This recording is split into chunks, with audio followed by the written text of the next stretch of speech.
welcome to the Marigold Standard, your weekly audio source of all things Dream Star Fighting Marigold. I'm your host, Rob Goodwin, and I'm joined as ever by Mr. Matt Turner. Matt Turner, it's been quite the weekend of wrestling. Have you recovered?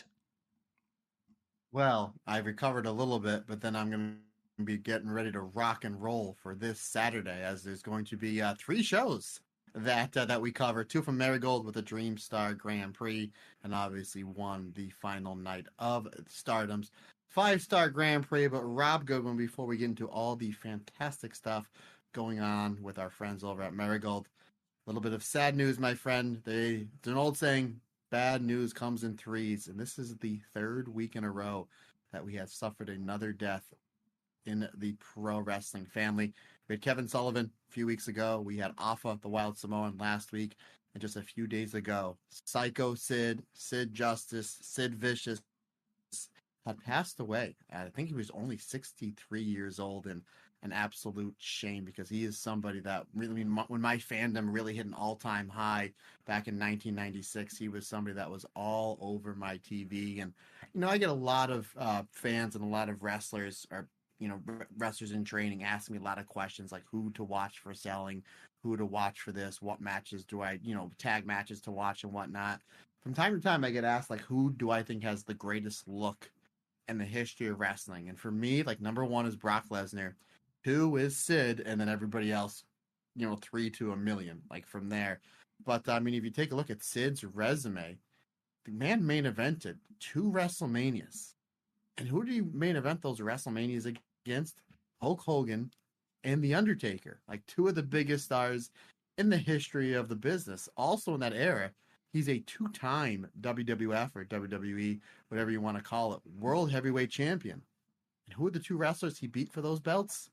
Bret Hart and Shawn Michaels, 2 of the greatest in-ring performers of all time. So the man does have a heck of a resume. Was able always to cut a very intense promo. Again, 14, 15 years old. He's the realest guy on the TV. Somebody that will definitely be inducted into the Hall of Fame someday. But just an absolute shame for somebody to lose their bout with cancer at just, again, I think they said he was 63 years old. Yeah, Sid Udy was a big part of watching wrestling growing up. Obviously, he's perhaps going to be known for a lot of good in the wrestling world, and then obviously that infamous promo that he cut about having half a brain, which is sort of embroidered in the wrestling fandom in the same way that Scott Steiner's Steiner Maths promo is as well. But for all intents and purposes, I've read a lot of stuff on Twitter and online about what a nice guy he was. I know Rob Van Dam had a really nice testament to him on his podcast. I know Lance Storm put something out about him as well.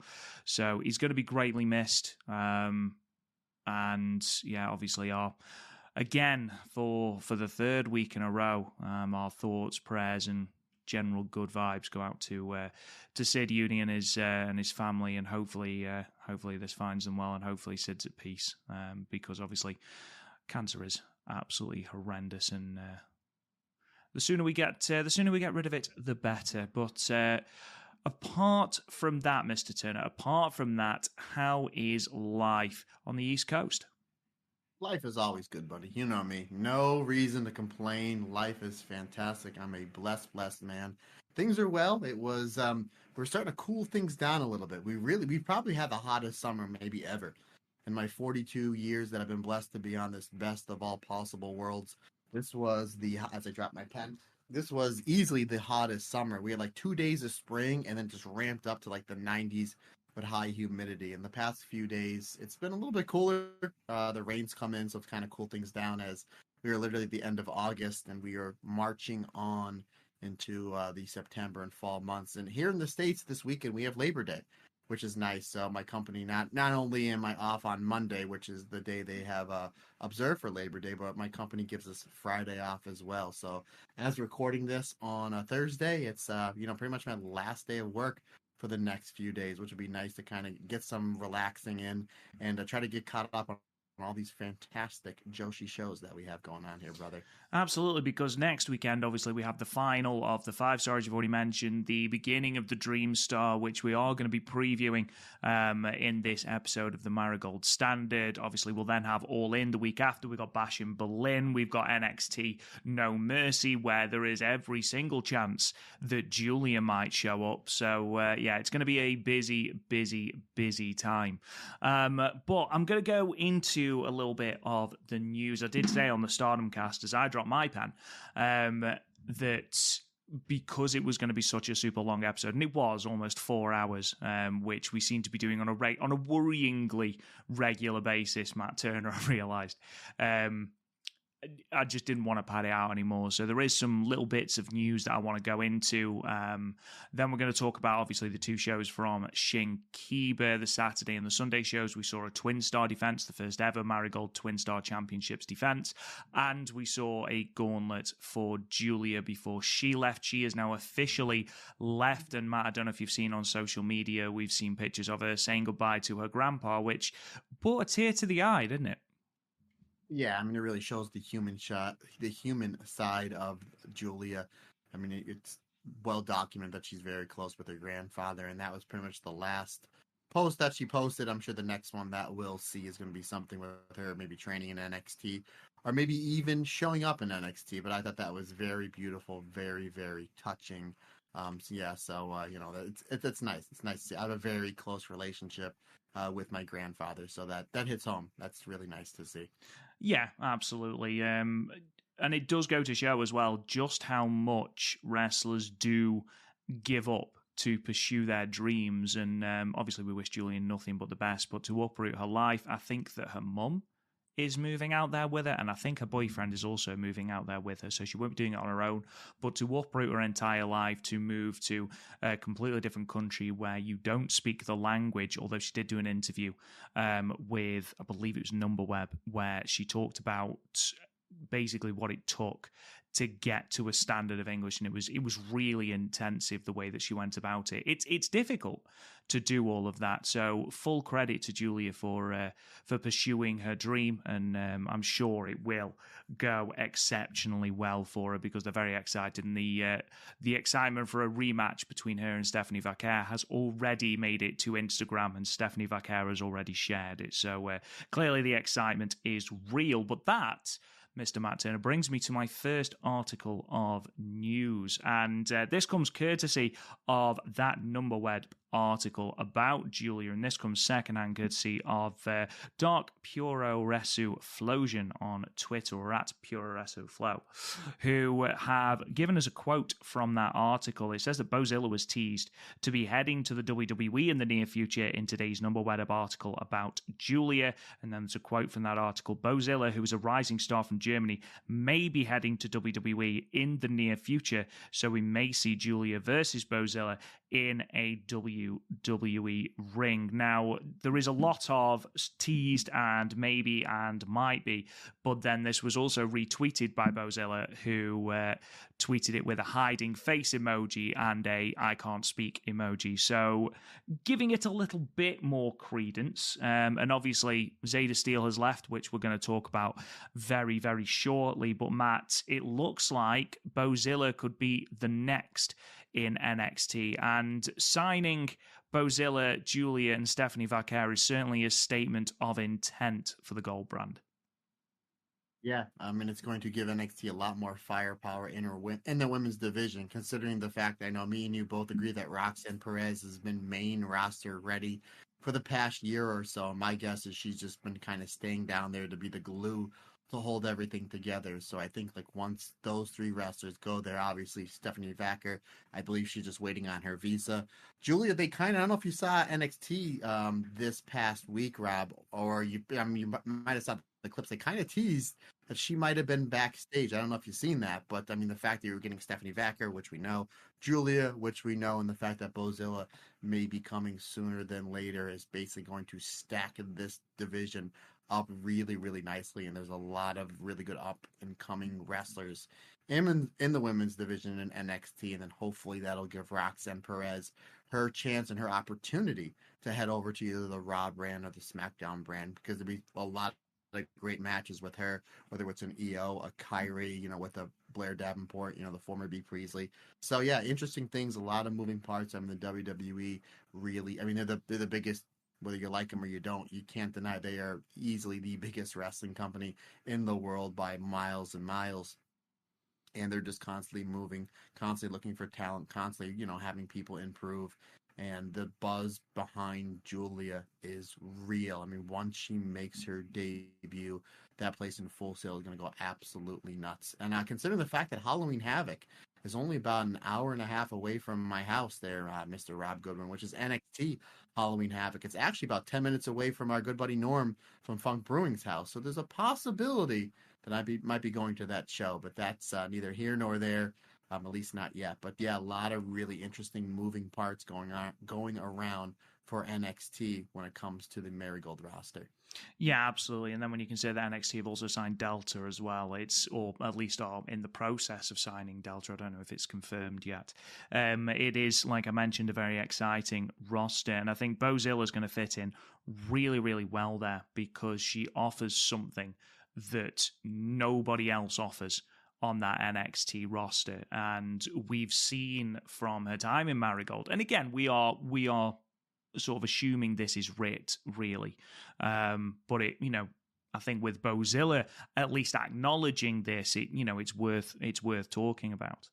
I think she's proved what talent she is in Marigold. Her matches with Nanae Takahashi, for example, in Corrigan Hall, I think was a tremendous singles match. Her match with Miko Aono, a great singles match. She's proved that she's got the raw talent.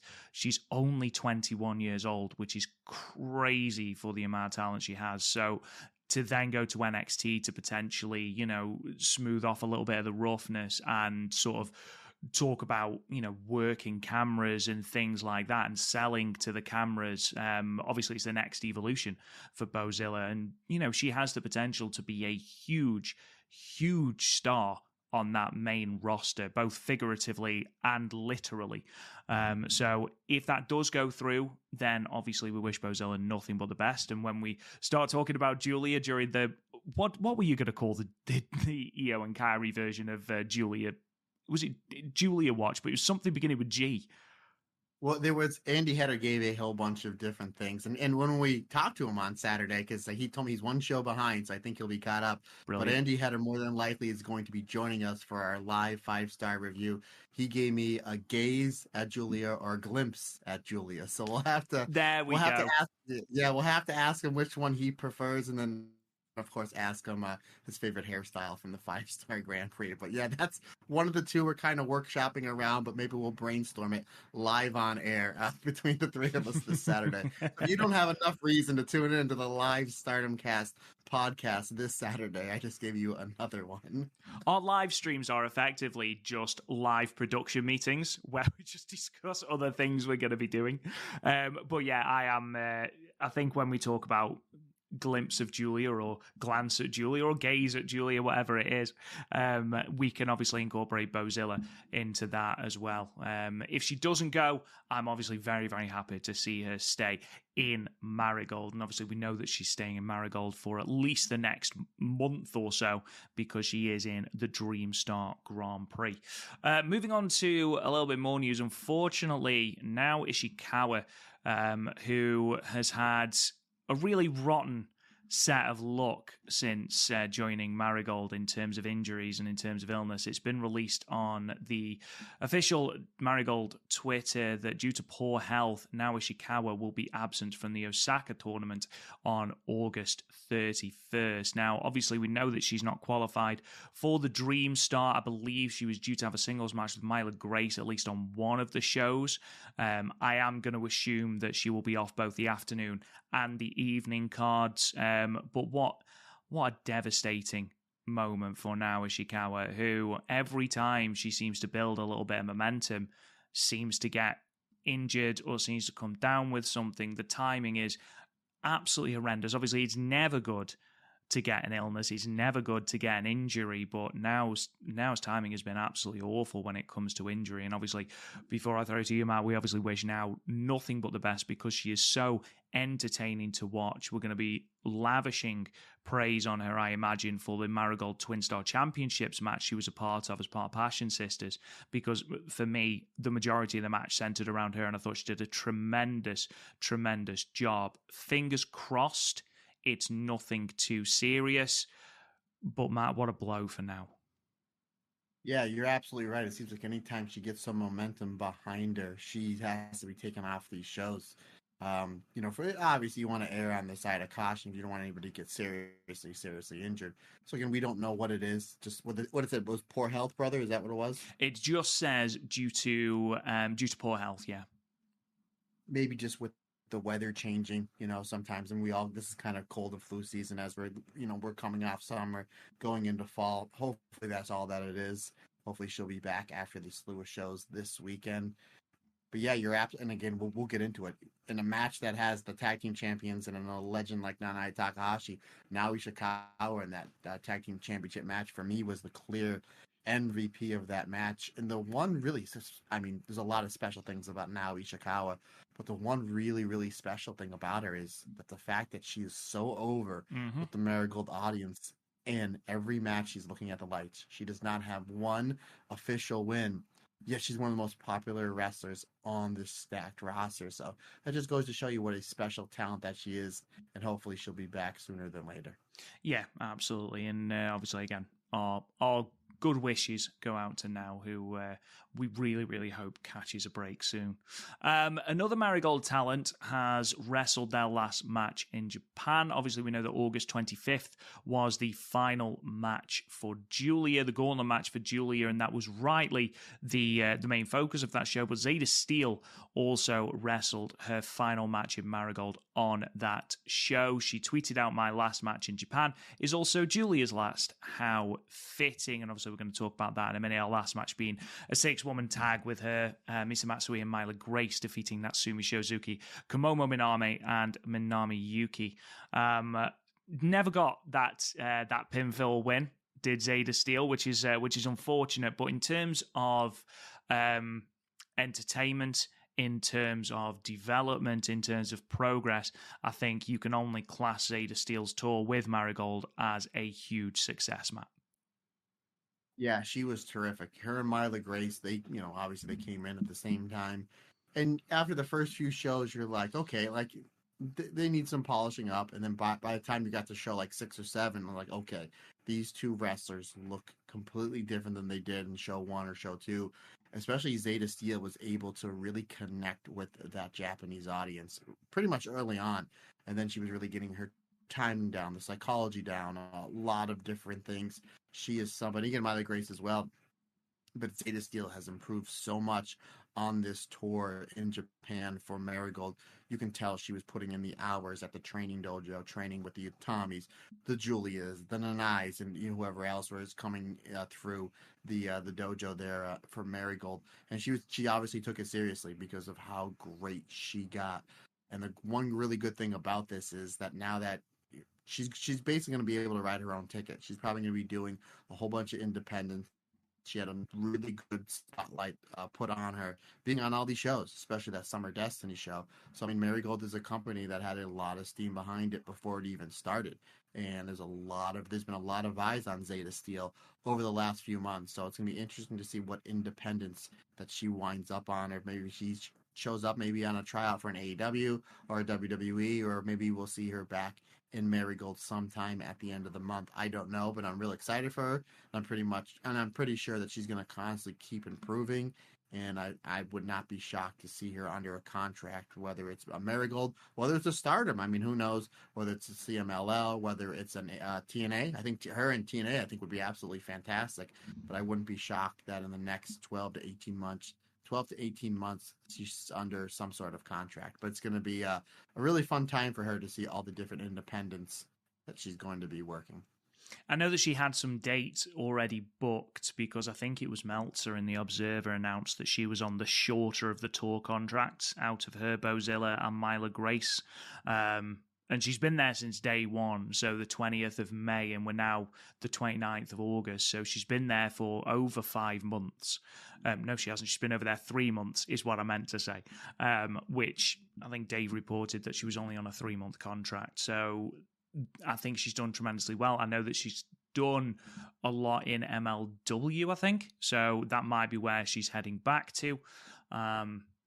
I think she's tailor-made for something like a TNA. I can see her in a WWE, certainly. She's so confident with the crowd. She's so sort of... The trash talk that she does is such a delight to watch, and it brought something completely different to Marigold matches.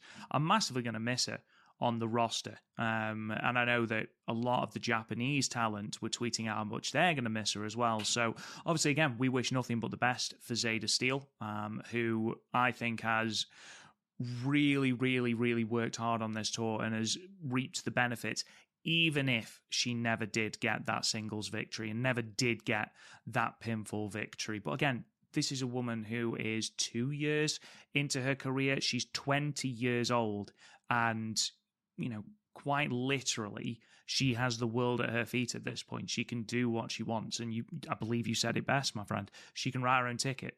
And I think this tour will have only brought her name more sharply into focus. And I hope it has, because she deserves the focus. She's been very, very, very good. Moving on a little bit more. So obviously we are coming into Dream Star season. We have come out of the Summer Gold Shine tour, but post Dream Star through October and November, Marigold have announced the fantastic Adventure Tour, which is going to take them from Saturday the 5th of October all the way through to Monday the 4th of November. It will include Marigold's first foray into Hokkaido, the Sapporo Gato Kingdom, which may sound familiar to some of you, as that is where Stardom held their World and Wonder Rendezvous shows as well. So we'll see Marigold debuting there as well. The dates and the venues are as follows. Saturday the 5th of October in Osaka 176 box. Monday the 7th will be the first post-Dream Star Korakuen Hall show. Saturday the 12th in KBS Hall, Kyoto. Sunday the 13th of October in Act City, Hamamatsu. Monday the 14th in Shibuya Ward Sports Center. Sunday the 20th of October in Arcs Hall, Nagano.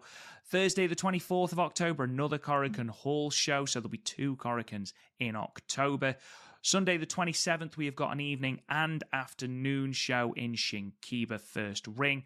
And then we have got that double shot at Sapporo Gato Kingdom in Hokkaido, an afternoon and an evening show on the 2nd of November. And then the fantastic Adventure Tour ends on Monday, the 4th of November in Nagoya Congress Center, Aichi. So again, some debuting taking place for Marigold. 2 Korakuen Hall shows in the month of October, Matt. And yeah, I'm looking forward to seeing what a not only post Dream Star, but a post Giulia Marigold is going to look like as we head towards that winter period.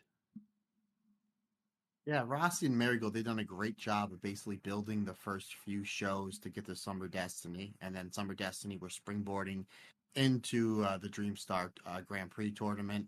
And then after that, we're springboarding basically into these shows in the fall, especially in October. Again, partner, you mentioned we have 2, not 1, but 2 shows in Korakuen Hall where Marigold's been able to draw really, really well on the handful of shows they've already done there. But yeah, it's going to be interesting because you do not have Giulia there anymore. And we don't know what's going on with Sari. We know that obviously she's the red belt champion.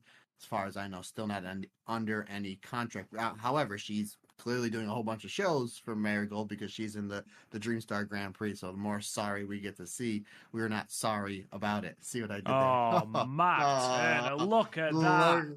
Hey now. Anyway, but yeah, you're absolutely my Howard Stern Hey Now tribute.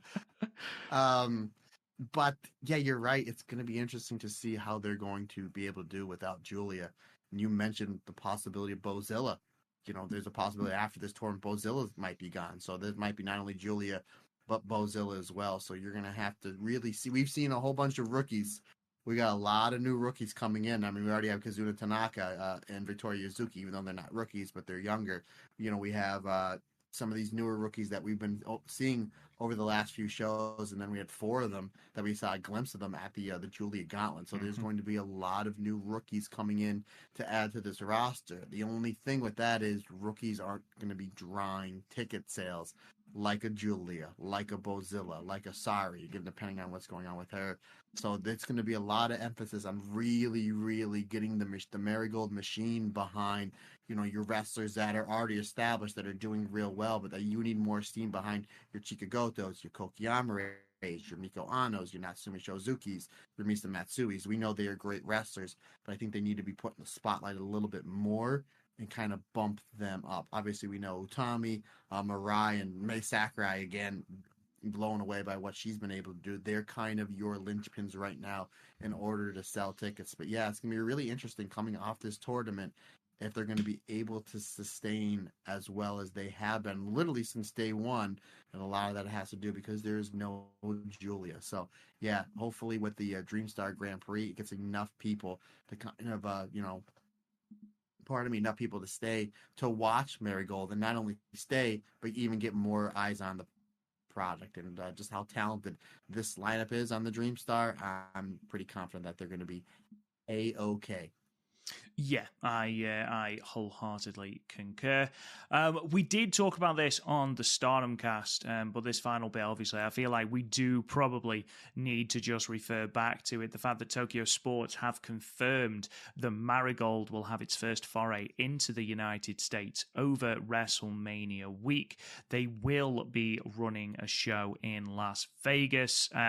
We are, hopefully, it's like 95%, Matt. We are going to be there. Fingers crossed, as we discussed in detail on the Stardom cast, they don't run at the same time as Stardom, otherwise we have a very difficult decision to make. You're right. I think you said we're going to have to divide and conquer, and that might have to be the way to go. But yeah, really exciting. I think it is a huge opportunity for Marigold to go. Especially with the connections with WWE, and to be able to do this whilst still in your relative infancy as a company, considering the company still won't be a year old at this point. The first show didn't take place until the 20th of May. Don't know why I keep saying March. And WrestleMania is due to take place over the weekend of April 19th and 20th. So to be able to do that early on, and for a fact that they will sell out. 100%, unless they do like something stupid and run the arena there that they're doing the Raw and the NXT out of, they're gonna sell out, because the fan appetite for Joshi wrestling at the moment in America, I feel, is really, really, really strong, and I think both Stardom and Marigold are going to benefit massively off that, Matt. Yeah, again, we made mention of just the other day when we recorded for Stardom. And what we mean by that is with Stardom and Marigold, if they are both running, Marigold is confirmed that they're running in Las Vegas. We're pretty sure that Stardom is as well. And what we mean by we hope they're not running the same date, the same time, because a lot of the Stardom fan base are Marigold fans and vice versa. And again, just me, if you're looking at just me and Rob, say me and Rob are going, right? Say one show's on a Friday, one show's on a Saturday. That's 4 ticket spot, 2 for Marigold and 2 for Stardom. If they're running same date, same time, guess what's happening? More than likely, Rob's going to go to one show to cover it, and I'm going to go to the other show to cover it. So right there, you've already lost 1 ticket. Times that by 200, 300, 400, you're going to be losing revenue. Not only, again, depending, fingers crossed, we're working things out. If we're able to do a live Stardom cast / Marigold Standard podcast, can you imagine if we do it very much like we did in Philadelphia right after the show? We're literally talking to the people at the bar or whatever venue we're hopefully able to book. So I'm like, all right, Rob, tell me what happened at the Stardom show, and then I'll tell you what happened at the Marigold show. That really wouldn't make for the best of content either. But again, we shall see. And it might not be up to them. It might be just, hey, this is the only time that we have the venue booked, and we can't. That's just the way that it goes. Hopefully, it doesn't go that way, because if it does, I think it'd be a huge mistake. And I think not only Marigold, but Stardom would lose out on a lot of money. But fingers crossed, my friend, that doesn't happen again. We shall see as we're getting closer and closer to WrestleMania 41 in Viva Las Vegas. But yeah, you're absolutely right. This is huge for Marigold, because the Joshi wrestling scene is nothing like we see over here in the United States. And again, a lot of my friends that are pro wrestling fans, they only watch stuff in America, like back in the day, WCW, even longer older than that, you know, the NWA from the 80s. Right now, it's AEW and WWE. That's all that they really watch. And anytime we get any of this Joshi talent that comes over, whether it's on the NXT or like I get told all the time, like, wow, Io, she's absolutely amazing. She's terrific. Nobody in WWE can touch her. And I'm like, where do you see the other wrestlers that are over in Stardom for where Io made her big name? And then when Mina came over, and she's over there now, and Azumi as well had that match with Toni Storm. People are blown away by what they see. And Will Ospreay made a really good point on Chris Jericho's podcast a couple of months ago when he said, like, whoever your favorite women's wrestler is that's on one of the big TV stations over here in America, no disrespect to them, but 99% of the Joshis working over in Japan can outwork 99% of the wrestlers over in WWE and AEW. And that's Will Ospreay telling you. Probably the best wrestler in the world today, or if not one of. So it's completely different. It's completely different in a good way, the way that these wrestlers wrestle. It's just absolutely mind-blowing how much the Joshi style, it is. Again, it's wrestling subjective, but you know, you can like what you like. But obviously, I'm probably, you know, speaking for you as well, partner. The Joshi style, especially with Stardom and Marigold, is better than 99% of the wrestling that's out there. So it's going to be interesting.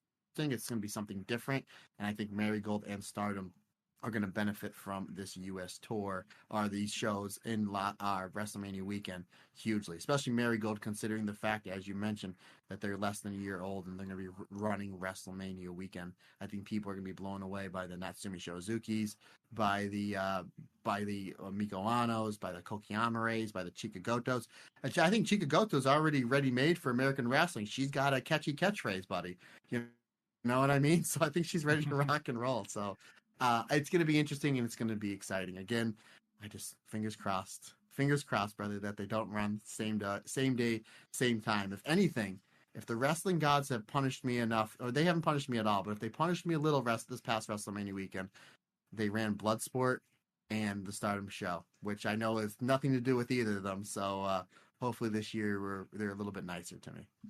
So you heard it here first, ladies and gentlemen. Marigold, Stardom, if you are listening, don't run at the same time because you're making it awkward for me and Matt. Yeah. And all the fans too, and all the fans. Again, you are going to be losing income because you're gonna have people have to make a decision. So yeah, now and just us. We don't want to sound selfish, brother, but you'll probably lose out on a good, you know, anywhere between 300 to 500 ticket sales. But more importantly, you would make our live podcast a little bit more awkward. So if you could avoid doing that, that would be great, because ultimately the other fans don't matter. It's only me and Matt. No, I'm joking, obviously. Your heel turn again. Did you turn heel last week or the week before? I did. My big show. You are the big show, brother. I am the big show. So, ladies and gentlemen, what we're going to be doing, as I've already said, is we're going to look at the 2 Summer Gold Shine shows from Shinkiba this weekend. We're going to run through those, and then we are going to talk a little bit about the upcoming Dream Star, deliver a bit of a preview in terms of the Dream Star. Obviously, with this being the inaugural tournament, it will be in nowhere near as much detail as the 5-star Grand Prix primer was. However, in the coming years, it will progressively get to that point once we've got more stats, once we've got more statistics of wrestlers one-on-ones and things like that. So we'll do what we can for you today to sort of cap your excitement. No, that's bad. I don't want to cap your excitement. I want to elevate your excitement. That's the one. Excitement. Exactly. Coax your excitement for what will be a fantastic tournament. But before we move on to that, let's go on to our show reviews. The first is the Summer Gold Shine 2024 Night 11 show, 24th of August, the Saturday show. Shinkiba first ring, 272 people in attendance, slightly below the average of 280 that they garnered in the first 4 shows that they did at Shinki, but it's not the lowest attendance, though. The card is as follows. So Chika Goto defeated Minami Yuki in 7 minutes and 22 seconds. Myla Grace defeated Komomo Minami and Zeta Steel in a 3-way match. Myla Grace pinning Komomo Minami with the fall from Grace in 4 minutes and 4 seconds. In tag team action, Misa Matsui and Natsumi Shozuki defeated Kazuna Tanaka and Victoria Yuzuki in 11 minutes and 52 seconds. Natsumi Shozuki getting the pinfall with the diving double knees onto Kazuna Tanaka. In the 6-woman tag match, your semi-main event, Koki Amore, Miko Aono, and Utami Hayashishita and the team of Bozilla, Chiaki, and Nagisa Nozaki went to a 15-minute time limit draw. And then in your main event, Kasai, I believe, is what they are calling themselves, or something like that. I need to get that name down. But Mai Sakurai and Mirai made their first title defense of the Marigold Twinstar titles, defeating the challengers, the Passion Sisters, Nanae Takahashi and Nao Ishikawa in 17 minutes and 9 seconds. Mai Sakurai getting the pinfall with the glorious driver onto Nao Ishikawa, which she appears to have inherited as a finishing move, Matt Turner, which is a lovely little nod considering the way her and Giulia beat the ever-loving hell out of each other in that Korakuen main event just a week ago. Yeah, I made mention. I know we kind of, because of our work schedule, they didn't sync up as well as we like to be last week. So I know we kind of did separate reviews, and then you, as you call it, Frankenstein them together, Frankenstein and monsters together. But I made mention last week when I talked about how good this match was and how Mai Sakurai hits a tiger suplex and then a glorious driver. And I even said, boy, howdy, wouldn't it be great if Mai Sakurai started using the glorious driver as a finisher? And guess what happens on the next show? So hopefully, Rob Goodwin, that now she's and she did the tiger suplex here and did it very well. So now that she's got the tiger suplex and now that she's got the glorious driver, Rob, that might be too many moves for her. So there might be one move she may have to take out of her arsenal. And that's all I'm going to say about that. I know, but no, in my look, it'll be the bloody guillotine leg drop that she'll take out. It's like, no, Mai, stop it. I know. She hasn't done it. It was so good for like the 3 shows she did it in Stardom. But I digress because, again, after what was let's not be around the bush. It was a career-making performance for Mai Sakurai in Korakuen. And then she follows it up here. We might as well talk about this main event because this is obviously the match we're going to talk most about. That and the semi-main, which was also very, very good. But to have that match with Giulia and then have the match that she has here where she went from being a brutal attacker of Nao Ishikawa to then having to sell when she's in with Nanae Takahashi. We saw a lot of different sides of Mai Sakurai, and I think she performed all of them admirably. However, Nao Ishikawa was the focus, and I think she came out looking fantastic, Matt Turner. Yeah, and the Passion Sisters here, they come out right out the gate jumping the tag team champions. Like, they're not messing around. But, yeah, I mean, considering the fact you have Mirai, obviously main eventer, Mai Sakurai, you just mentioned, she is a made wrestler now and constantly getting better. Again, the fact that we're adopting the tiger suplex, the fact that we're adopting Giulia's glorious driver, the fact that we have made it a point to put over, and rightfully so, that the STF she uses is taught to her by Masahiro Chono, an absolute legend wrestler. This is it. All these wrestlers were great, but Nao Ishikawa, for me, and I know we talked a little bit before we hit the record button, I know that you agree with me, Nao Ishikawa was the MVP of this match. She was absolutely fantastic. Her firing up, her selling, knowing different levels of selling, knowing where to get the sympathy from the crowd, and just waiting for that hot tag to Nanae Takahashi. And then Nanae comes in and does what she does best and just absolutely clears house on the tag champs, and then we do get a fire back up from Nao Ishikawa, which is great because that's the whole psychology of the match. Is like, you want Nao Ishikawa to start making her comeback. She's wrestling the tag team champions here, and she's never won a match, and she's getting beat down and beat down and beat down, and eventually she makes the hot tag and then comes back in. And then she comes, she basically, weathers the storm from the tag champs, and then she puts a nice little beating on Mirai and Mai Sakurai. And then we get Mirai and Nanai Takahashi. They kind of have like a little mini match where they kind of take each other out. And then we basically then get down to Mai Sakurai and Nao Ishikawa. And Mai Sakurai, when she locks in that STF on Nao Ishikawa, a lot of the people here in Chikiba, they're waiting for Nao Ishikawa to get to the ropes or to break the hold. They were really, really behind her. Eventually, though, she gets out of the STF, but the damage isn't done from Mai Sakurai as she hits the Goodwin elbow drop, and then she goes for the Goodwin elbow drop, but she misses.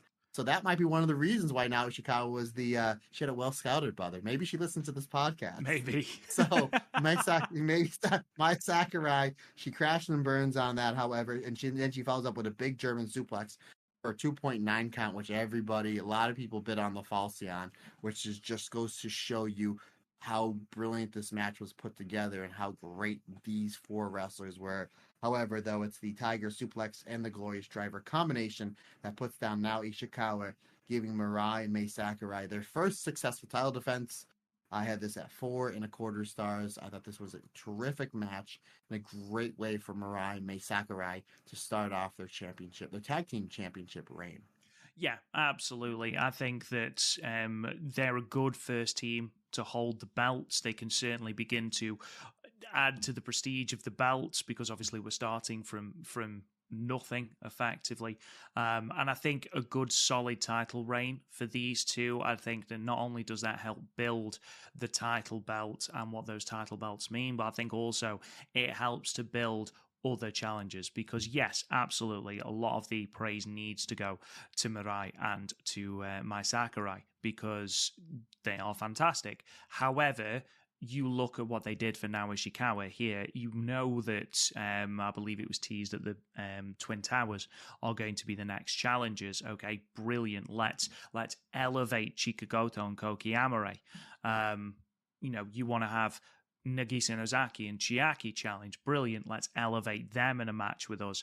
And then eventually, when they're ready to take the belts off them, you've elevated enough tag teams that you've now got a really, really solid foundation to continue to build those Twin Star Championships on. So I don't want them to lose the belts for a good while yet. There's no need for them to lose them yet. I think they are the perfect first champions. I gave this match 4 stars. I want more Mirai and Nanae Takahashi, though. I would love to see a singles match between those two, especially this Marigold iteration of Mirai, which we've said on almost every single Marigold Standard episode that we've done, how much this change of scenery has benefited her and how she has embraced it. I would love to see that versus Nanae Takahashi, who I just fawned over on the previous episode. I was really just full of praise for the work that she's doing in Marigold. Give me that singles match. Have it as a semi-main in a Corrigan Hall and have it be a 15-minute just strike and lariat soup. That's all I want. And then eventually basically do what you did with Utami, do that with Mirai. And I think you'll have a very, very hot crowd for that. But yeah, a really, really, really good match. Looking then at this semi-main event as well, both semi-mains actually went to time limit draws and were very similar in their structures. But I was really impressed with the performance of Koki Amare in this match, Matt. Yes, she did a great job, especially on the stuff with Bozilla. And Bozilla is kind of your dominant big heel here. And this is like a really cool, again, we don't have factions just yet, but this looks like to me they're going to be a faction, like your big bad ass-kicking heel faction with Nagisa Nozaki, Chiaki, and Bozilla, because they work really, really well together. And again, they don't mind bending the rules to get the advantage. And the fact that you had Utami, Miko Ano, and Koki Amare kind of as the foils on the opposite side. Again, Koki Amare is somebody new, at least, to us, because we've never seen her before, and she's somebody that has really, really captivated us, as well as Miko Ano. Now, I know a lot of the Marigold fans know Miko Ano during her time in Actress Girls, and I know me and you have been completely blown away by what we've seen with her in Marigold. And then Utami, she's the standard bearer in this company. I mean, let's not mix words. She's the best of the best. She really is. So this is an easy story to tell. But you're right, they did a lot of focusing on Kokiyama right here. And this is going to do nothing but help build her back, or help build her up for the Dream Star, because you did have, again, the big bad heels bending the rules a little bit to get the advantage, especially on Kokiyama. Again, Utami Hayashishita, she is your big main eventer. Miko Ano is holding the second biggest belt, the second most important belt in the company, in the pure white belt. So they do a good job focusing on Kokiyama to elevate her, to get her ready for this big run she's going to have in the Dream Star. And I thought it was done very well. The Utami Bozilla stuff I always love, because, again, Bozilla sets herself up in these multi-person tag matches we've seen over the last few months, that she's just so dominant. And then Utami eventually comes in and does what Utami does best, the shoulder tackles, the forearms, the clotheslines, and then eventually is able to kind of crack down Bozilla just a little bit. I kind of wish I thought maybe the last 2 or 3 minutes maybe drug on just a little bit too much for me. I knew once at about the 10, 11 minute mark, just the pacing, because it kind of started to slow down a little. Like, okay, this is going to go to the time limit draw. I wish they would have capped this at 12 or 13 minutes. I understand they wanted to go to the TLD, but I thought it drug on just a little bit too much for me. I enjoyed it, don't get me wrong. I had it 3.5 stars, but I thought maybe if they would have cut a minute or two out and had an actual winner, it would have turned off better. But regardless, what we got in the main event really sent everybody home happy. So just out of blind curiosity, did you feel the same way about the time limit draw on the second night, or was that just a problem you had with a very minor problem, yes, but a problem you had with this match specifically? I like the one on the next night a little bit better. I had it at 3.5 stars, but to me, that kind of felt on and drug on a little bit as well. This episode is brought to you by BetterHelp.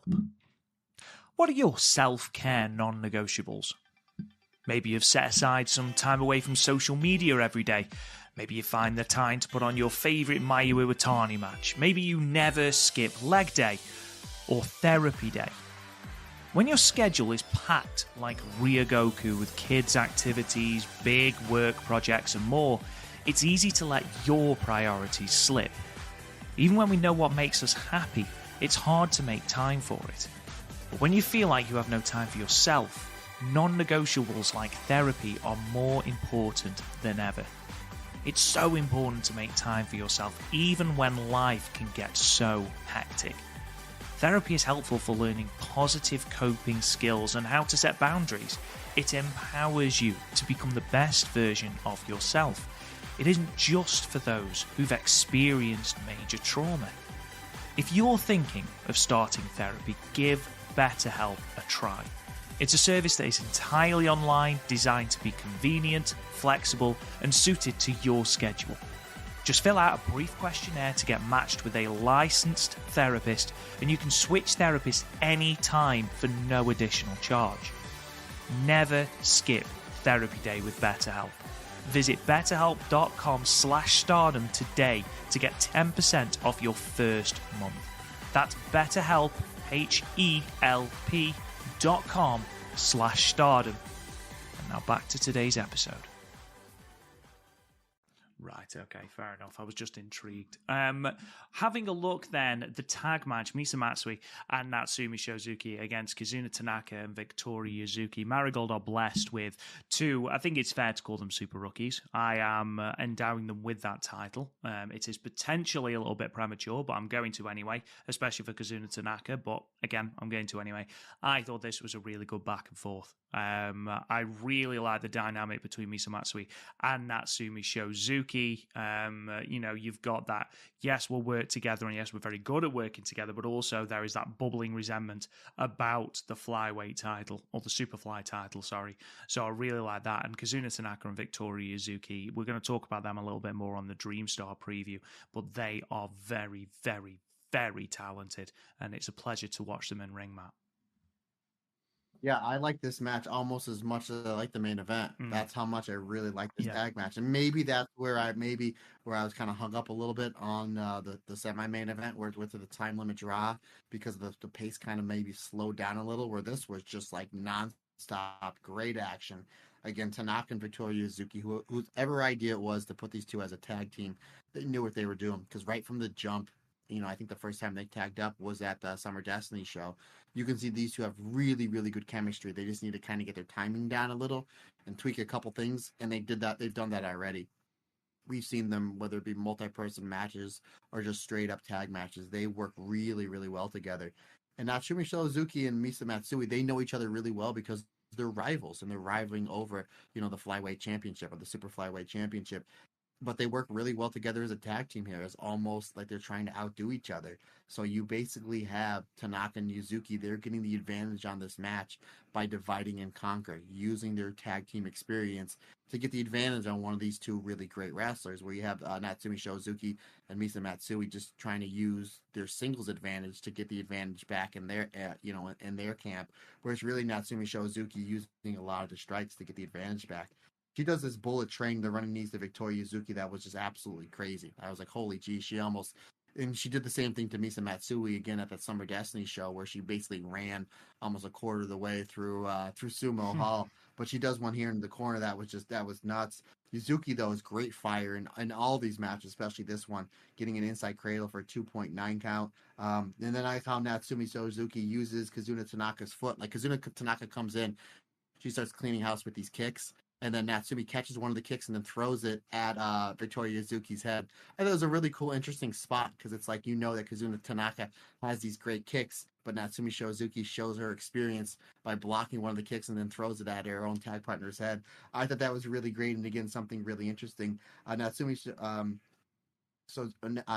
puts Kazuna Tanaka in the Fujiwara armbar, and then Tanaka reverses that and then puts Natsumi Shirozuki into an armbar. Really, really cool stuff. Again, akin to her dad, Minoru Tanaka, who was very, very well versed at not only the kicks, but going to her opponent's arm. And you can see her dad's influence in her style. And folks, that is a good thing because, again, her dad was one of the best junior style wrestlers in the early 2000s. Kazuna Tanaka hits a missile dropkick for a 2 count, and then we do see Victoria Yuzuki with Kazuna Tanaka then does a rolling armbar style pin for a 2, but eventually though it's Natsumi Shirozuki hitting that top rope diving knee bomb, putting Kazuna Tanaka away. Again, I absolutely love this match. They were able to tell so many different levels of stories and able to get that done in about 12 minutes. Once again, my man, 4.25 stars for me. Hard to argue, my friend, with anything you've just said. I think this Dream Star, and again, we're going to talk about breakout, who we think are going to be breakouts and who we think are also going to be dark horses. And I think both Tanaka and Yuzuki could fit into that bracket. And I mean, jumping ahead just for a minute, who was the one person to get the pinfall victory over Giulia in the gauntlet? And again, might mean nothing, but it also might mean everything because Tsukasa Fujimoto didn't get a pinfall, Sari didn't get a pinfall, Utami Hayashishita didn't get a pinfall, Mirai didn't get a pinfall, Victoria Yuzuki got the pinfall over Giulia. If ever there was a passing of the torch moment, that was it. So they clearly have big things planned for Victoria Yuzuki, and rightly so. Before we move on to that second show then, Matt, is there anything you want to talk about in regards to those opening matches on this show? No, that's it, buddy. We're good. I mean, I thought the 3-way though was I liked how Myla Grace and Zeta Steel they were able to really use their high pace in that match. Again, you can see just the improvement that is Myla Grace and Zeta Steel. But no, the main crux of the show was definitely match number 3 in the main event. Moving on then to night 12 of the Summer Gold Shine Tour, again from Shinkiba First Ring from 25th of August, the Sunday show. 288 people in attendance, which is one short of the highest Shinkiba attendance for Marigold. These are your results. So we start with the 6-woman tag match. The team of Misa Matsui, Myla Grace, and Zeta Steel defeated the team of Komomo Minami, Minami Yuki, and Natsumi Shirozuki in 9 minutes, with Misa Matsui pinning Komomo Minami with a high-angled DDT. In a 6-woman tag match, Bozilla, Chiaki, and Nagisa Nozaki defeated Mai Sakurai, Mirai, and Nao Ishikawa in 13 minutes and 48 seconds. Bozilla pinning Nao Ishikawa with the driller hole pile driver. In your semi-main event, Chika Goto, Koki Amare, and Miko Ano versus Kazuna Tanaka, Utami Hayashishita, and Victoria Yuzuki went the full 15 minutes, so another time limit draw there. And then we had, of course, the main event, Giulia's gauntlet match, and I will just very, very quickly run through the people in that before we inevitably immediately start talking about it. Bozilla, Chiaki, Chikugoto, Kazuna Tanaka, Komomo Minami, Koki Amare, Miko Aono, Minami Yuki, Mirai, Misa Matsui, Myla Grace, Nikki Tsunozaki, Nanae Takahashi, Nao Ishikawa, Natsumi Shozuki, Nori, Ryoseito even made an appearance despite being injured. Sari, Tsukasa Fujimoto did agree to show up from Ice Ribbon, Utami Hayashishita, Victoria Yuzuki, Zeta Steel, and then we had a run-in of sorts of 4 of the brand new rookies, Shino Amukai, Seri Yamaoka, and Ryoko Sakimura as well. So a huge, huge gauntlet match, and every single match offered something a little bit different, which I really, really enjoyed. Again, could mean nothing, but also could mean everything. Victoria Yuzuki, the only person to get the victory over Giulia out of the 23 singles matches there were in this gauntlet, only Victoria Yuzuki. I really do think that there is a reason that they have put an emphasis on that. 4 wins for Giulia, 18 draws. But for me, this was just a celebration. We had comedy with Zeta Steel, with Ryoseito, who's obviously still out with a fractured rib, came in just to pose with her in the ring for 50 seconds before Giulia rolled her up. You'd got the brutish bits of the exchange with Sari, Natsumi Shozuki not reading the script and thinking it was a full-on boxing match during this match. You'd got her match with Bozilla when Mai Sakurai came out and helped to try and keep Bozilla down during the match. I thought that was really funny. It felt very much like a tight-knit roster saying goodbye to a friend more than an icon. And that made it, for me, a very, very heartfelt and organically heartfelt match to watch, Matt. Yeah, not only goodbye, but a thank you, and go hit a home run. Yeah. Again, it's not like she's retired. The last time we saw one of these was Himika's last year, which was really, it was fun and it was sad because that was it. She right after the sunset. We've seen little bits of Himika here or there, but she's retired. What's Giulia doing? Again, she's going to the biggest wrestling company in the world. And again, there's a lot of buzz for her coming over here to the States, working with their wrestlers in NXT, and then probably in a handful of months going up to either Raw or SmackDown. But yeah, that's what it felt like. Yeah, very tight-knit roster, and great point on Victoria Yuzuki, the only one getting the 3 count here on Giulia. And when Giulia was kind of shaking everybody's hand at that very end and, saying goodbye, she was very, she basically stopped and took her time with Victoria Yuzuki. And I don't know what she said. Obviously, me and you don't speak any Japanese, or we speak very, very little Japanese. So I don't know what it was said, but it was basically, I think, like, you might be right, like the passing of the torch here. So, yeah, Victoria Yuzuki is somebody that I expect to get a lot of wins in the Dream Star Grand Prix, and this is a really great opportunity for them to elevate Victoria Yuzuki. She's the only one that got the win on Giulia, and what's the very next show that's going to happen? The Dream Star. So this is going to be a great chance to elevate her, not only Marigold, but in wrestling as well. She is somebody that can put, draw a lot of tickets, get a lot of eyes onto Wrestle Universe, a lot of subscriptions. I think they should be taking advantage of their YouTube channel, their ever-growing YouTube channel, and doing some spotlight things on Victoria Yuzuki, because she's somebody that is pegged to be a big star, and it's going to probably happen sooner than later. But a lot of really cool, this was a lot of really fun stuff. You did have your comedy. You did have, yeah, you're right. Nozika Nozaki was just like, let me see if I can maybe try to injure Giulia here. Obviously, that's not it. That she wasn't going for that. But she was out. She made every second of that 1 minute count. And then Utami Hayashishita, the bell rings for like the two of them to slap each other, forearm each other. And, I know everybody's like, man, we got to get that dream match. We gotta get that dream match. We never got it. Not only here in Marigold, but in Stardom, which still blows my mind we never got. But Utami obviously gets the advantage. She's the last opponent for Giulia. The bell rings and she's getting ready to hit her with the hijack bomb, and the crowd is like, no, we want to see it. We want to see it. And Giulia took some crazy bumps in this. gauntlet to the point where it's like, geez, hopefully she's okay because heaven forbid she gets hurt and then she's got to delay her WWE debut. But she seemed fine. Again, there's a lot of stiff slaps back and forth, a lot of Saito suplexes. She got dropped on her head quite a bit. The stuff with Fujimoto was terrific. Now we're kind of wondering what a singles match with the two of them would look like. And again, Utami ending Giulia's run here in Marigold with the most insane hijack bomb you've ever seen, other than the one Utami did on Kairi back at Dream Kingdom 2022. I still think they're trying to scrape up some of Kairi's DNA. That hijack bomb almost put her through the mat.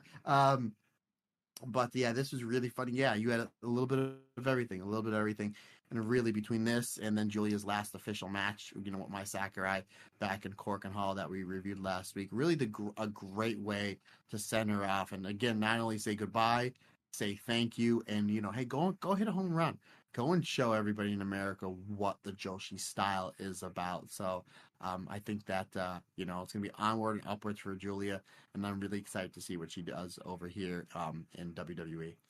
We also got the appearance of some of the rookies, and we actually saw Seiri Yamaoka get a little bit physical, and the way she ragdolled Giulia around the ring really did fill me with a little bit of excitement ahead of her debut in 2025, because she's obviously got that amateur background. Marigold are obviously very, very excited about this imminent debut, and I am, after seeing this very, very brief, admittedly, little exchange, I'm also quite excited for this, Matt.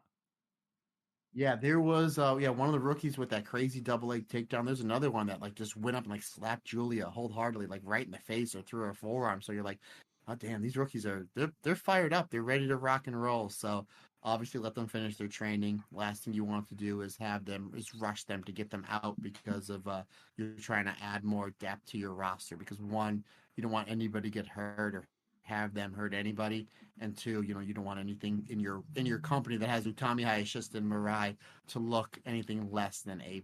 So yeah, I'm really excited to see what this new batch of trainees is going to bring towards the Marigold roster, and considering the fact that once they graduate, Rob, wrestling the Miko Anos, the Natsumi Shozukis, the Utamis, the Mirai, so they're just going to get sharpened by the iron that is the fantastic roster that is Marigold. Oh God, I really do feel sorry for them when they're wrestling Natsumi Shozuki, because she will legit hurt one of them. I'm genuinely concerned. In the not actually saying how to hurt them. As he's laughing, folks. What a deal! Honestly, she's so good. Throughout this, she's such a treasure. She really is. In the same way that I love Hazuki on the roster, I just feel like she's just that low-key person that you can constantly rely on. She's also had a haircut. I don't know if anyone has seen this on Twitter. She's gone for a far shorter haircut, which I'm sure we'll see debuted at the Dream Star. Is there anything else, Matt, you would like to talk about in regards to the matches that weren't the Giulia Gauntlet? No, I mean, I think everything else is pretty solid. Obviously, that's where it's kind of the main crux of everything. But now, something that you want to go over, sir, I think it's time to do our Dream Star Primer, my friend. So, obviously, Dream Star Fighting Marigold have announced that they will be doing their inaugural round robin tournament. It's going to run from the 31st of August with 2 back-to-back shows at the Edion Arena Osaka, one afternoon show, one evening show, all the way through to the finals on the 28th of September, which is a Saturday. That is going to air on pay-per-view. All of the shows that are in Tokyo, just as Marigold Joshi on Twitter, just as they confirmed before, the shows that are in Tokyo will air live. I am presuming that the Corrigan Hall shows will have commentary. I don't know whether commentary will stem to, for example, the 2 Edion Arena shows on the 31st, which are both live. I don't know if they will have commentary.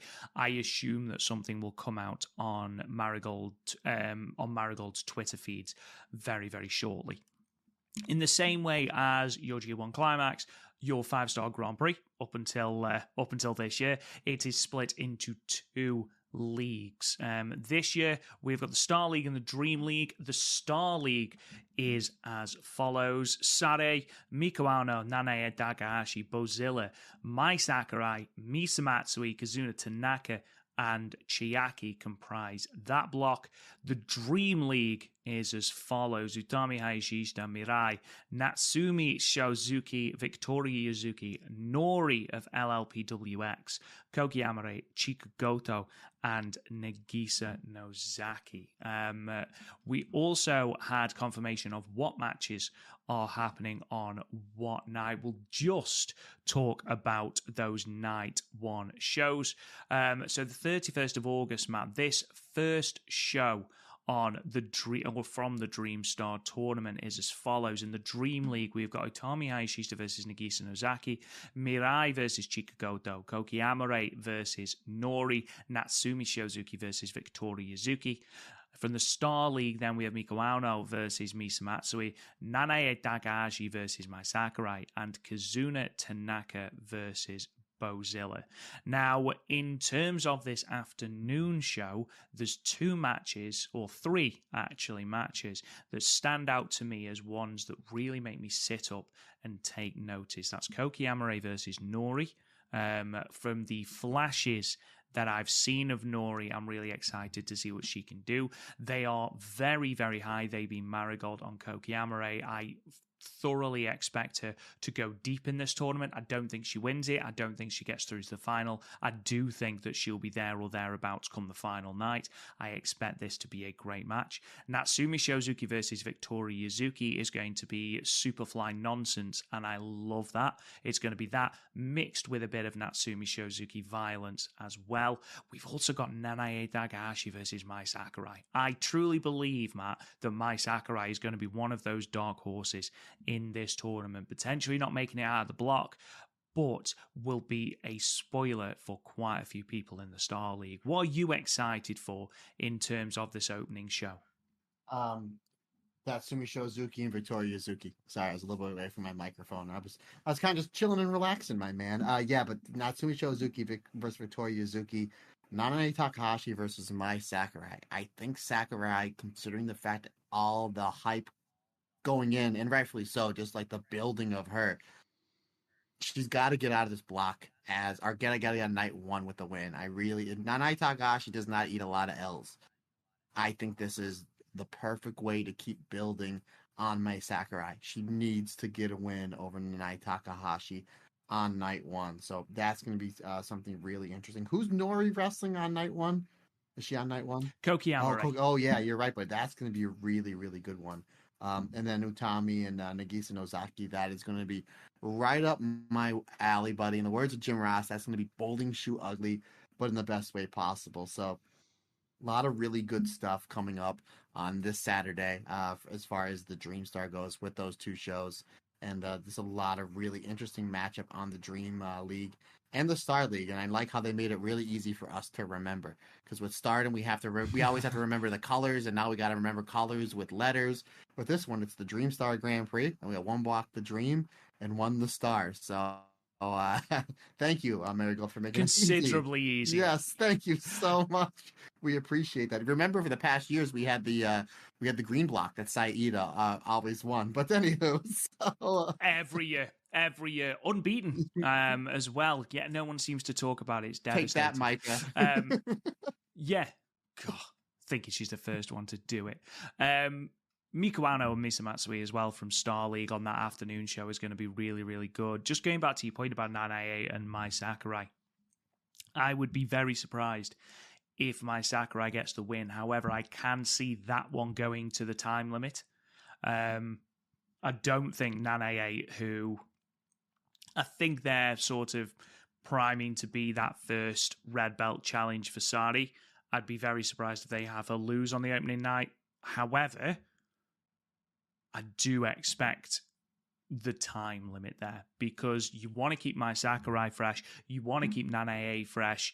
Nanae is going to eat some falls in this tournament. You know, she's not going to go through the entire tournament unbeaten because in my opinion, she doesn't make it out of the block. But, who are you going to have beat her? And I think that needs to be selected very, very carefully, especially as you've got both the Crimson Red Belt champion and the Pure White Belt champion in that block as well. So something to keep an eye on, definitely there. That evening show as well, just the 5 Dream Star matches. Dream League sees Utami versus Chikugoto, Mirai versus Nori, Natsumi Shozuki versus Nagisa Nozaki, just in case you want to witness a murder, apparently. And then Star League, Miku Aono versus Chiaki, and Star League, again, Misa Matsui versus Bozilla. So another couple of tasty matches on that evening show as well, Matt. Again, Dream League, Utami Hayashishita versus Chikugoto, I think could be really interesting. Again, Chikugoto is someone I feel that is going to benefit from this series of singles matches and someone we're going to see develop a lot throughout this tournament. And then again, the violence of Natsumi Shozuki and Nagisa Nozaki could be off the wall, and I'm very excited about that. Rob, I'm not going to disagree with you that Natsumi and Nagisa are going to have a super violent match, but I think Mirai and Nori is going to be a little bit more violent. Yeah. So you're going to... Well, yes, absolutely. I do anticipate both women trying to decapitate the other with lariats, and I'm all here for that. I must admit, and this is something that I wanted to talk to you about, just going back to sort of the blocks themselves. Our belief is that we have got one person going through from each block. I think both blocks are so difficult to call. I think a lot of people believe Utami Hayashishita to be the odds-on favourite to win the tournament. And I think with it being your first tournament, that is a very safe bet. She's the ace of the company. You've just lost Giulia. Utami is the face of this company who you want to build the company around for the foreseeable future. I think she wins this tournament. However, you look at that block, she's got Mirai in there, I think, who pushes her all the way. And then you look at Star League, you've got 4 people who could legitimately come out of that block. Sari, Miku Aono, Nanae Takahashi, and Bozilla. And that's without taking into account dark horses like Mai Sakurai and Misa Matsui. I'm going to ask you a really difficult question now. Before we get into our who do we think is going to be a breakout star, who do we think is going to be a dark horse, who's coming out of the blocks, more importantly, Matt? I gave a soft prediction last week, and my soft prediction I'm keeping as my official prediction. I totally agree. Utami Hayashishita wins the whole entire thing. You look at Rasi Ogawa's, look the way he booked the 5-star Grand Prix. Or, excuse me, the 5-star Grand Prix. I've been saying that so much over the past month. It's burned in my brain. Who won the very first one? Correct me if I'm wrong. It was Yuzuki Ayakawa, right? That's who they pretty much built the company around the first few years until she retired. And then when she retired, it was the meteoric rise that was Io Shirai. So I think that's what you do here. As great as Mirai is, Natsumi Suzuki, Koki Amare, Chikugoto, they all have shots to get a lot of points. I wouldn't be shocked if Mirai is the only one to defeat Utami in the block. I think that'd be really great for Mirai to get a win over Utami, and then it really makes the tag team championship look even bigger, mean so much more. So I have Utami winning the Dream Star, and Rob, call me crazy. Maybe I'm just on the train. I think Mai Sakurai wins the Star League. I really think she does. Wow. I think she does, and then you can give her title shots against Sari. You can give her title shots on Miku Aono. And if you do have Mirai defeat Utami Hayashishita, you can have Utami and a partner of her choosing challenge Mirai and Mai Sakurai for the Twinstar Championship. You can set a lot of stuff up in this tournament, which again we've seen Rossi do year after year after year in the 5-star, and it works. So you just bring it over to Marigold, and it works. So I have Utami Hayashishita, and I have Mai Sakurai in the finals with Utami winning it all. That's a bold prediction. Especially, again, you look at those top 4, Sari, Miku Aono, Nanae Takahashi, and Bozilla. You'd argue that Mai Sakurai needs to beat 3 of those 4 to make it through to the final.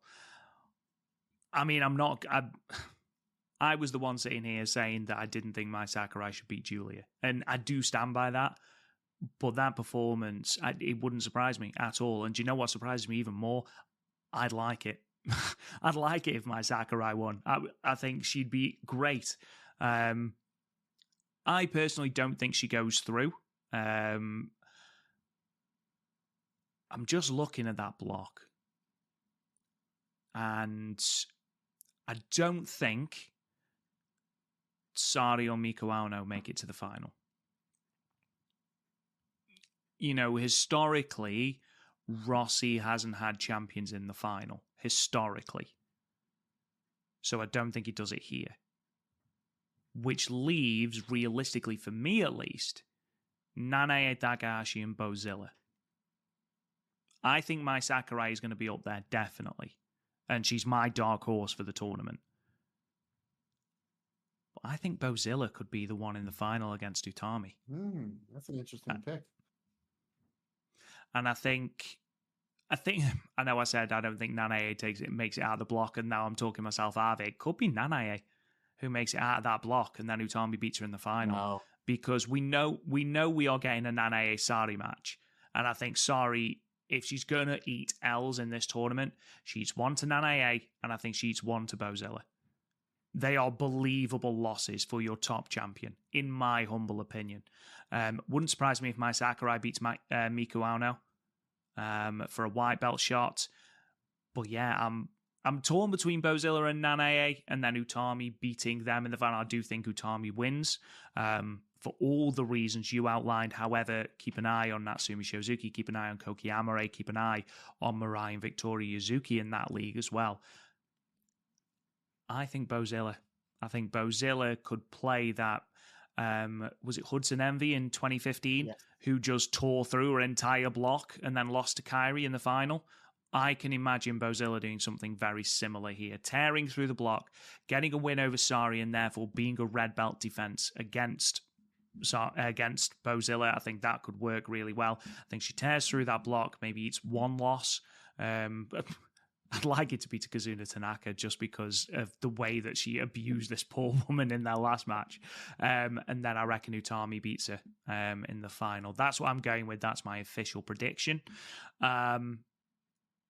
In terms of your breakout star, so we sort of know who's going to be our MVPs, don't we? We're looking at Mirai, we're looking at Utami, we're looking at Sare, we're looking at my Sakurai. Who is your breakout star? Who do you think we are going to be talking about coming out of this tournament, who we've potentially overlooked a little bit? I think Victoria Yuzuki is going to be one that's going to have. It's going to have a great showing. Yep. It's going to have a lot of points. But as far as like your kind of like Saida, somebody that's going to have like maybe 1 or 2 wins, but have great matches, and you're like, oh, that's one to look out for. Victoria Yuzuki's tag partner in Kazuna Tanaka. So I think that Kazuna Tanaka, I don't see her getting more than 2 wins in this tournament. But I think every single one of her matches, we're going to be like, oh, that was really good. Oh, I like what she did there. Oh, you can see the improvement there. I can't wait to see what they're going to do with her afterwards. And the fact, if that does go that way, Rob, you have a makeshift #1 contender tag team right there. If you have Yuzuki getting really close towards the top of that bracket and having great matches, and then Kazuna Tanaka, again, I don't see her getting more than 2 wins in this tournament, but having really good matches, you have already made tag title shot right there. And I think that is going... I think you need to use this tournament to elevate the younger talent. And that's why when you said Nanae, I kind of said no, because I think that if Nanae goes through into the finals, we already know that she's taken a lot of time off after this tournament. So she's not going to be there. And you need to use this tournament to elevate your younger talent. So if you have Nanae go through, and this is no disrespect to her, again, we're huge fans of hers. If you have her go through, you miss an opportunity to use that spot to elevate the younger talent, especially when Nanae is not going to be there. So the Bozilla thing, I completely understand. I think Bozilla's got a way better chance than Nanae Takahashi to go through, but this tournament needs to be used to elevate, again, I just said 3 times in a minute, to elevate the younger talent because you don't have Giulia there. You don't have Giulia there, and heaven forbid something happens where, we mentioned with Nao Ishikawa. She got sick and missed 2 shows. We saw Utami. She got sick and missed like 3 or 4 shows. Heaven forbid something happens with Utami where she goes down, where she misses, even with the sickness. she misses in a weekend of shows. You don't have Utami there. You don't have Giulia there. That's going to hurt the product. And you need to use this tournament to, again, develop and really put a spotlight on the younger talent that we've seen can really go. But I think that is the reason why that I don't think Nane is going to go through. And that is the reason why I think Yuzuki and Kazuna Tanaka are going to be the two breakout stars of this tournament. And I'm all for it, my friend, because I'm a huge fan of both their work, not only as tag wrestlers, but single wrestlers as well. Yeah, I think Kazuna Tanaka's a really good shout. I think that Chika Goto as well could be someone to keep an eye on. She could potentially have some really, really, really good matches with Mirai, with Utami. She works really well, as we've seen over the last couple of weeks, and especially in that tag match at Korakuen, she works really well as a babyface being pummeled. And I think with the likes of Nori, Natsumi Shiozuki, Mirai, Utami in that block, I think she's going to come out of this. We're going to be talking about her a lot. You can argue that Koki Amare is in the same spot, sort of, but however, she has just had a title shot, so I don't see them in the same sort of category at the moment in singles competition. So Chika Goto is certainly one to look out for. I think, like you mentioned, Kazuna Tanaka, I think she maybe gets 2 wins, if that, and I think she could well be a block spoiler. Let's have a look at who she's got on the final night, actually. She has got Chiaki on the final night, so she could well win that match and spoil Chiaki's tournament. Sorry versus Bozilla is on the final night as well. That could be your block final. It really could. And then Utami Hayashishita versus Koki Amare. Mirai's got Nagisa Nozaki. Victoria Yuzuki Nori. Yeah, it's going to be a very, very, very tasty night, that final night. There's some really, really, really good matches. A couple questions for you there, handsome man. Where is the final night on? What venue? The Nagoya, is it the Congress Hall or the International Center? Nagoya International Conference Center. Okay, in the final night, are they doing it like how Stardom always did it, that the final night, whoever qualifies then has the finals that same night? Like that's it? That's correct, okay, yeah. Just making sure. Sorry, go ahead, good sir. No, it's absolutely fine. So in terms of breakout stars, we've sort of talked about it. So we've talked about who were the obvious winners. In my eyes anyway, obviously I've got Bozilla and Utami. Matt has got my Sakurai and Utami. Who are your dark horses to sort of keep an eye on in this tournament? Ones that you're like, I wouldn't necessarily count her out. There's the chance that she will play spoiler to quite a few people, maybe not make it to the upper echelon of the block, but someone who will definitely push people to really good matches and maybe get that spoiler victory. For me, Misa Matsui really, really could play a massive spoiler in that Star League. We've seen how Stardom have booked to great effect that roll-up pinfall finish. We've seen it with the Azumi Sushi. We've seen it with Meisera's Shooting Star. We've seen it with the Iidabashi. All of these moves have been built to be genuine moments of, oh my God, it's going to happen. And I think Misa Matsui with that European clutch could be someone that gets that shock win over a Miku Ano or even over a Sari. Why not? Have Sari, as we saw with Tekla and Saki Kashima, have Sari blitz Misa Matsui and then have Misa Matsui just like that roll her up with the European clutch, and suddenly, oh my God, Misa Matsui has just beaten our top champion. I genuinely think she is someone to look out for, Matt. I was also going to say my Sakurai, but as you've already put her through to your final, I'm not going to highlight her anymore. What about you? That's a really good shout with Misa Matsui, especially the fact that she can roll you up because she's the speed star, right? So she can upend you at any point in the match. That's a great shout. And we didn't mention her, but why not Miko Ano? Not a spoiler, but maybe somebody that, like, okay, all Sari needs to do is get one win here, and maybe it's Miko Ano that stops her, because you want to highlight your talent here, and considering the fact that she's your pure white belt champion, it puts more of a spotlight on her and the championship, and it makes the championship that much more important, even though she's not defending it. So there's a good possibility there. I mean, Miko Ano versus Utami final, I don't think anybody say no to that. Or we've seen it work before, Rob. there's a possibility they may go back to it again. Mirai versus Mikoano in the final.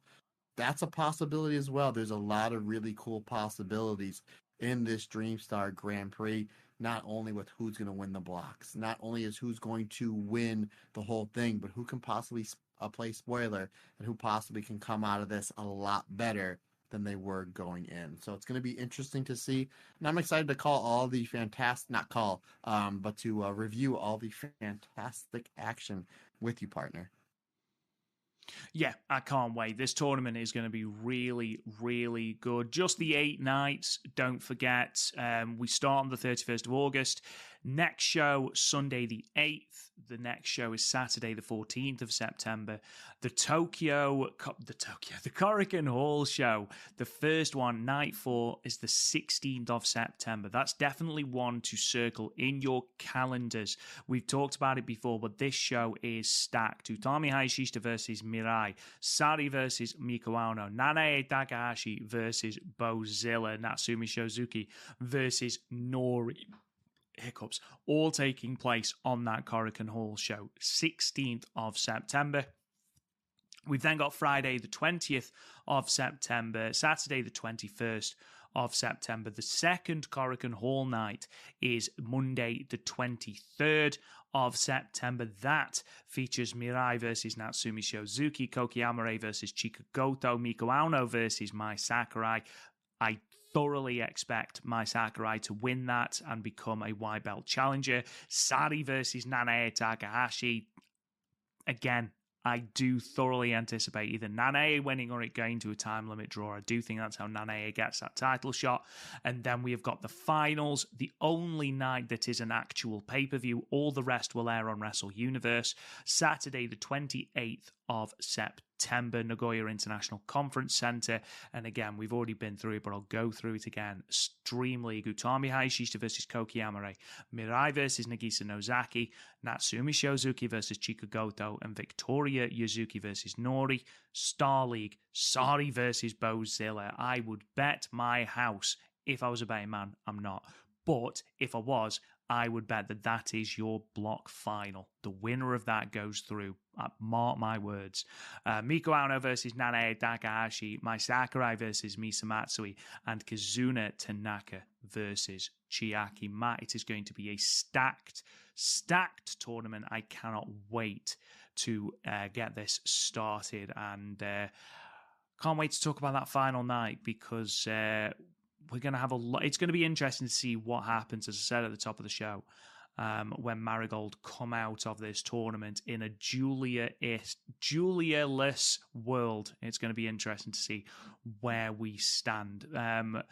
But unless you've got anything else left to say, my friend, I think it's time we wrap this up, because this will have been nearly 6 hours of podcasting between the Marigold Standard and the Stardom Cast this week. Yeah, and then we're doing an alternate commentary in 10 minutes. So I guess let's we are indeed. Let's hit the double brain buster and get the 3 count and call this one a match, brother.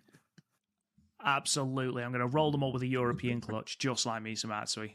Ladies and gentlemen, that does bring us to an end of this episode. We will be back next week to talk all things Dream Star Grand Prix, those opening 2 nights from Edion Arena, Osaka. Thank you, everyone, for tuning in and listening. We massively, massively appreciate all of your support. You can subscribe to the podcast if you haven't already, wherever you get your podcasts. If you could leave us a 5-star review, that would really, really help us out. A rating of 5 stars if you think we've earned it, which I rather selfishly think we have. You can find us on social media at Marigold Podcast. You can also check out the website www.thestardomcast.com. We have just opened our brand new forum where all of the news will be posted for your reaction as well. Get involved. We'd love to hear your opinions. Every single show will go up as a show report, or we're asking for your opinion and your feedback, and we'd love to discuss those on the podcast, so get those in. Also, every single Dream Star Grand Prix show, the show reports will be up on the website as well, so that is certainly worth checking out as well. Patreon.com/the Stardom Cast is where you can get all of these episodes early and ad-free. And you can talk to me on Twitter at RealRobGoodwin. Matt Turner, where can they find you? And then sign us off, good sir. Yes, folks, questions, comments, suggestions, anything you need from me, Matt Turner OF on the Instagram and or the Twitter is the easiest and fastest way to get a hold of me. If you want to shoot me an email, that's perfectly fine. The email address is as follows, thestardomcast22@gmail.com. Folks, that's going to wrap it up for another episode. We greatly appreciate your support. Can't do it without you, because like I always say, it's just not my podcast. It's our podcast, because when we're all together, everyone's different, everyone's special.